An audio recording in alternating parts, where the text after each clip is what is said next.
Hello, everyone. I'm Matthew, I'm Chris. and this is another installment of our rapidly coming to a close organic top 10 list. We have what? Time is nigh. I know, it's crazy. October is over. We are now at the start of November, so we're taking a look at our top 10 list and seeing what has been added and subtracted and moved around for the month of October. For those of you just joining us on this journey, we are chronicling the rise and fall of a top 10 best games list for the 2014 year. So we, as the year goes, we add games, and then once we hit 10, every time we want to add a game to the list, a game's got to get cut off. So this is now a big month because it's the first month Chris has played enough games to justify cutting games out. So that means you played a total of 12 games this year. Yep. Very proud of you. It's a banner year in the Robinson household. Now, how many of them have I finished, though? 2. More than 2. I think it's 2. I don't think so. As we go through, we'll figure it out. Yeah. Okay. So yeah, let's go through. We're gonna recap the month or the previous top 10, and then we'll show you the changes. This month, actually, I don't have any to add, although 3 are in the chamber, and because I haven't played enough to justify it, because that's one of our rules. You have to play it enough to feel like it belongs on the list. Because you never know. The game could have a really strong first hour and then have a crap third act. But, you know, what are you going to do? So, without further ado, let's go on. A lot of these, for those that have been following our show, are going to find a lot of, repeats here. So we'll try and speed it up a bit. Okay, so yeah, let's do the ones we have to get. Bravely Default. Still one of the best 3DS RPGs. Still one of the best RPGs of the year. Regardless of your take on the third act of the game. It's bullcrap. It's not that bad. It's bullcrap. Maybe if you get good, Chris. I'm not going to begrudge anyone for hating it. Okay. I don't think that's fair. Bravely Default. But it's good. You should at least play the first 5 acts. Yeah. Followed by Infamous Second Son. The first real, truly next-gen kind of game. And the first game to really make you be like, this is why I got a PS4. Mm-hmm. Solid. And addendum that we added last time, it now includes the DLC First Light, because that just elevated the game and solidified its spot on the list. It might have dropped off maybe, but then First Light came out and added a value and just another wave of greatness to the game. And since it came out in the same year, it's bundled together. Still haven't finished it. I'm not shocked. But you did beat Infamous. I did beat Infamous. There you go. That's one. That's one. Yeah. Infamous is all good. Right. So we got one for Chris. I'm doing a little tally for you. I saw. All right. Followed by Titanfall. Yep. It's Titanfall. It's good. Our friend Garrett just got an Xbox One with the Sunset Overdrive bundle. Yeah. And he bought Titanfall because it was on sale for $30 plus Season Pass. Mm-hmm. And apparently no one plays it anymore. Well, yeah.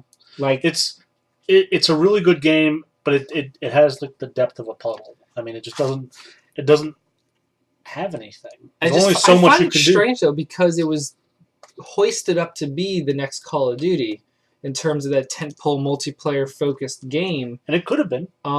And it was made by the same people. Problem is, with Destiny coming out, it took a huge chunk of its fan base with it, and then Call of Duty's out, and I just can't see many people return to Titanfall. There just wasn't enough. Yeah. So, Titanfall, it's on the list. Still good. It is good. It's a very solid shooter. Then I have South Park Stick of Truth, because it is one of the best licensed games of all time, and it also a very solid RPG, and like Chris has stated, your mileage will vary based on your love of the source material, but that can be said for any licensed game. So, yeah. Moving on, Metal Gear Solid Ground Zeroes. A great value for its price. You can beat the main campaign in 2 hours, but there's so many other extra missions that it has a lot more depth to it. And Chris actually beat it. I beat it a couple of times. There you go. I cut Metal Gear Solid out and Titanfall out. Both of those are no longer on my list, but I replaced it with no, we'll get to that. Danganronpa, Trigger Happy Havoc for the Vita. That was disgusting. You look weird when you do that. It's a shrug. Okay. great mix of Phoenix Wright meets Zero's Last Reward, Virtue's Last Reward, all that fun stuff. 999, a very dark adventure type game. It's good times if you have a Vita. That and the sequel, top notch stuff. Uh, Child of Light. Not played. I know. I'm just saying. Child of Light by Ubisoft. Great little downloadable game. Another solid RPG. Bit on the easy side, but the story and the graphics and the presentation, along with the grandiose style battle mode, really, really, really charmed me.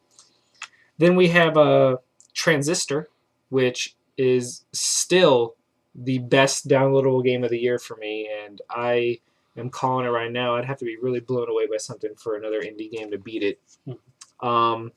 So then you have MLB The Show. Yeah, it's a good version of the series, but it's not like what I would consider like the system seller next gen elite version.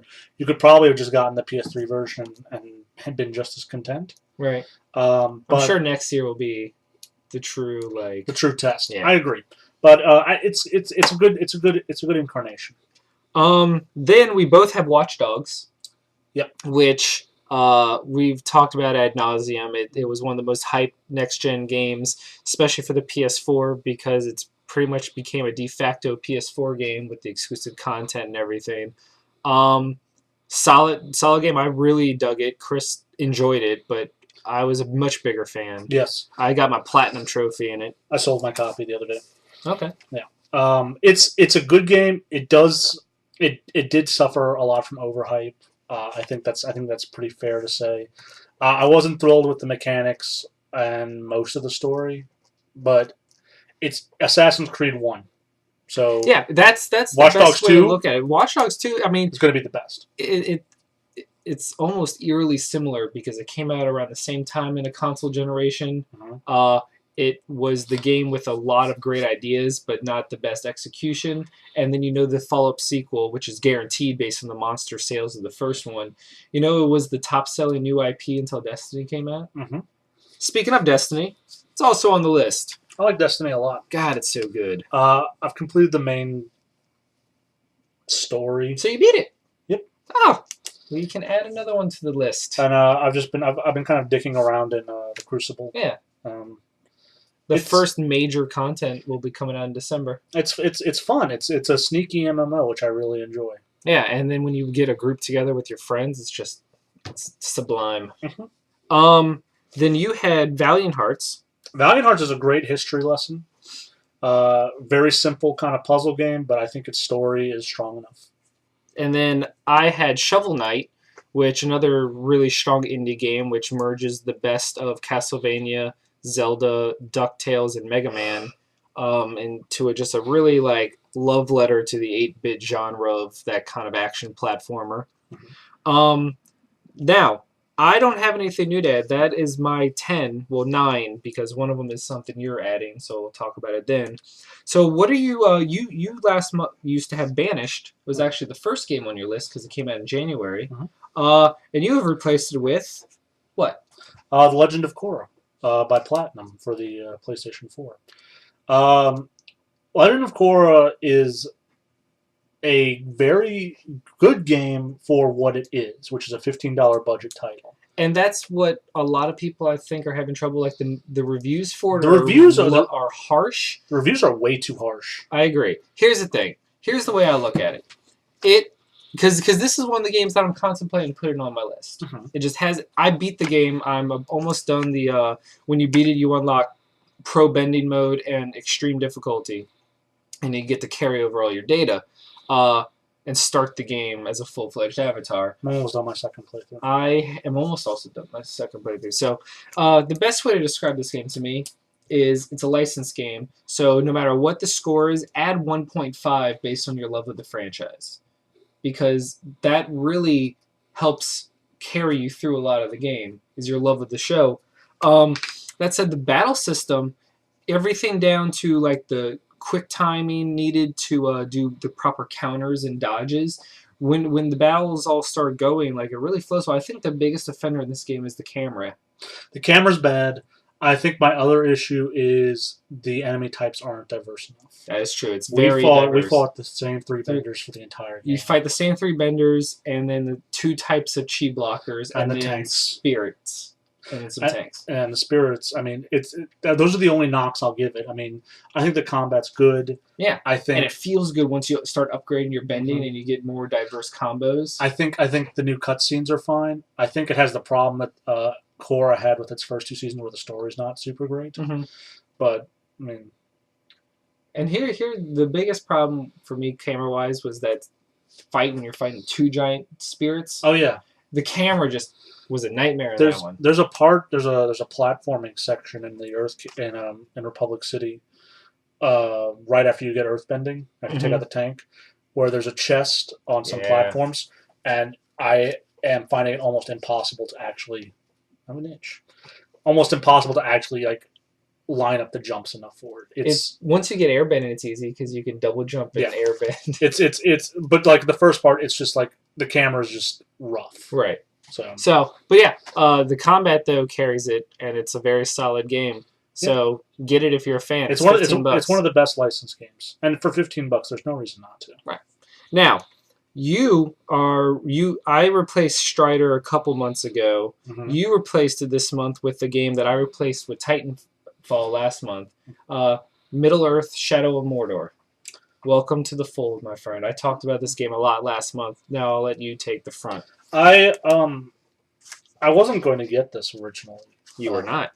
It's a Franken game, is what I've described it. It's the combat of Batman and the traversal of Assassin's Creed, and a story of Lord of the Rings. That's what it is. It's Assassin's Creed gameplay mixed with Batman's combat system wrapped up in a Lord of the Rings tale. Yeah, and I'm interested in like maybe one of those things, of those 3. Is it Batman? Yeah, it's Batman. Okay. And watching you play it actually when you streamed it like a month ago. The stream worked great because I got really invested. I liked the brutality of the combat. I don't really care about the story so much, so I haven't made my own story yet. But I like going around and killing orcs, and I like the enemy system. Mm-hmm. I like Nemesis system. I like the Nemesis system. I like the politics of Uruk and Orc. So. I haven't finished it yet. I took a break to play Korra, but I'm coming back to it, so I'm into it. Good. Yeah, it was a really solid game. So there we go. That's our October list. Chris finally had to make some cuts. Coming up, there's a couple games that came out in October that I need to give some more love to. Bayonetta 2 for the Wii U and Sunset Overdrive for the Xbox One. I also spent a lot of time this month playing Naruto Ultimate Ninja Storm Revolution, but despite me getting a platinum trophy in that game, it felt like a step back from the last game because it was one of the one-offs. It's not a true sequel. It's kind of just a placeholder. So I can't feel really good doing it. Who knows? Maybe I'll think more on it and replace one of the other games. I've got a couple games that are on the chopping block, so who knows? What big games of November are you thinking might make the cut? Far Cry 4? Far Cry is a definite. Let's see. Maybe WWE, maybe. 2K14. For me, Smash Bros. Wii is going to be a big release this month. Maybe Call of Duty, depending if I ever make up my mind on Advanced Warfare. Also, there's Assassin's Creed Unity. Let's see if the 4-player co-op is a big sell. I don't know. There's a bunch of games coming out this month. So we will get to it then. Yes, we will. All right, I'm Matt. I'm Chris. And this has been the October edition of our ongoing organic thingamajig top 10 list. We're getting there. It's crazy pants. The end is nigh. Yep. Peace out.